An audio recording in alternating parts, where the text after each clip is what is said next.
ఈ రాష్ట్రంలో గతంలో కూడా బీజేపీ, జనసేన, తెలుగుదేశం కలిసి పోటీ చేశాయి.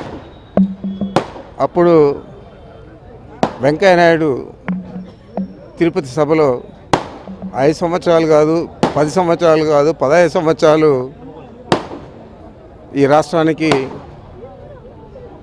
ప్రత్యేక హోదా ఇవ్వాలని చెప్పి అడగడం జరిగింది. పాజిటివ్గా ప్రధానమంత్రి గారు కూడా స్పందించడం జరిగింది. మరి అధికారంలోకి వచ్చారు 2014లో. మరి దాని గురించి ఏమైనా ఆలోచన చేశారని అడుగుతున్నాను. ఏ విధంగా రాష్ట్ర ప్రయోజనాలు కాపాడు కోసం ఆ రోజు నువ్వు బీజేపీతో కలిసావు, ఈరోజు మళ్ళీ బీజేపీతో కలుస్తూ ఉన్నావు. మరి ఈ రాష్ట్ర ప్రజలందరూ కూడా గమనిస్తూ ఉన్నారు. ఏ విధంగా నిన్ను హైదరాబాదులో ఒక సభలో మోడీ గారు మాట్లాడారు.